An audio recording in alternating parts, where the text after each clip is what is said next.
ان کو دھرم کا نہیں پتہ ہے، ان کو مذہب کی نہیں پتہ. درگاہ پہ نماز پڑھنے سے، جمعے میں فوٹو لینے سے اسلام کے حامی نہیں ہے یہ لوگ. پرائم منسٹر کرسی کو چیف منسٹر کس نے بنایا؟ ایک ملک کو میونسپلٹی کس نے بنایا؟ اس ملک میں سید صلاح الدین کو کس نے بنایا؟ جو لوگ ایم ایل اے بننا چاہتے تھے 1987 میں، ان کو گن کس نے تھاما؟ دیکھیے عمر عبداللہ صاحب 5 اگست 2019 کے پروجیکٹ کو نارملائز کر رہے ہیں. 370 کی بات ہوئی تھی، اسپیشل سیٹس پہ ریزولوشن لایا، اسٹیٹ ہوڈ پہ ریزولوشن لانے کی کوشش کی. اور آج جب مسلمانوں کا سب سے بڑا مسئلہ ہے اس وقت، جو سب سے بڑا مسئلہ ہے مسجدوں کا، دین کا، اسلام کا، زیارتوں کا، قبروں کا، 50 مسلمان ایم ایل اے کھڑے نہیں ہو سکتے، ریزولوشن پاس کر سکتے ہیں. اس میں آپ کس کو الزام دراشی دیں گے؟ یہ بی جے پی کے ایجنڈے کو فوسٹر کر رہے ہیں، نارملائز کر رہے ہیں. جب کرناٹک میں، تامل ناڈو میں اگر ریزولوشن پاس ہوا وقف امینڈمنٹ بل کے، 24 کروڑ مسلمان اس ملک میں رہتے ہیں، جن کی نظریں تھی آج کہ جموں کشمیر کا مسلمان چیف منسٹر ہے، جموں کشمیر مسلمان گورنمنٹ ہے، وہاں 50 ایم ایل اے مسلمان ہیں.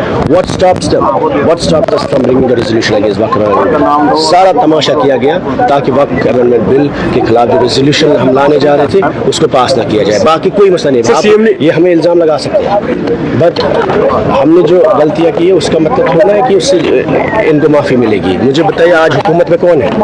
50 سیٹیں کس کے پاس ہے؟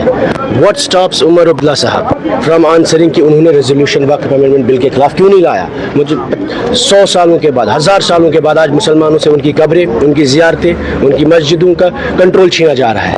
یہ 370 سے بھی بڑا مسئلہ ہے، ایمان کا مسئلہ ہے، دین کا مسئلہ ہے. ان کو دھرم کا نہیں پتہ ہے، ان کو مذہب کی نہیں پتہ. درگاہ پہ نماز پڑھنے سے، جمعے میں فوٹو لینے سے اسلام کے حامی نہیں ہے یہ لوگ.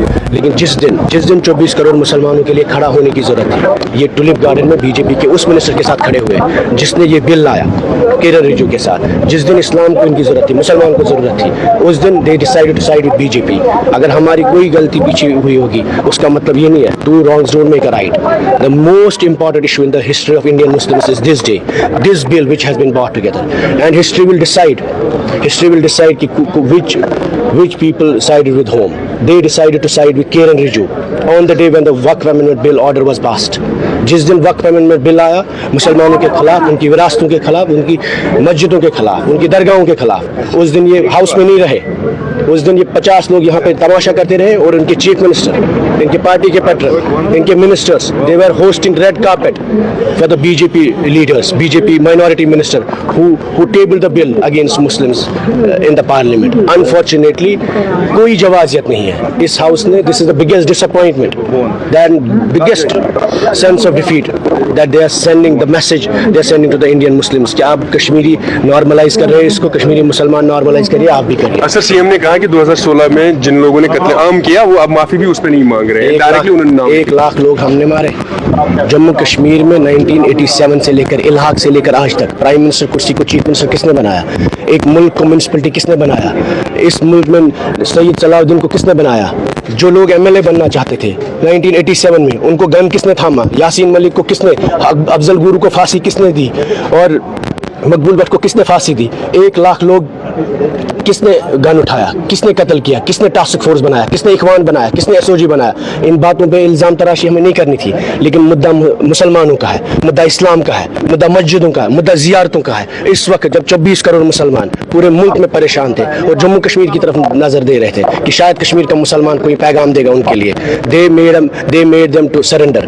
This house is normalizing everything that BJP wants to do. This house has refused to stand with the Muslims of India. This house has refused to stand for the mosques of India. This house has refused to stand for the awqafs of India. This house has decided to support BJP. The day Umar Abdullah should have been in this house supporting our resolution which was against the BJP's amendment. He decided to side with Kiran Rijiju who tabled the bill in the Parliament of India. 2016 میں کیا ہوا اس کا مطلب یہ نہیں ہے two wrongs do not make a right.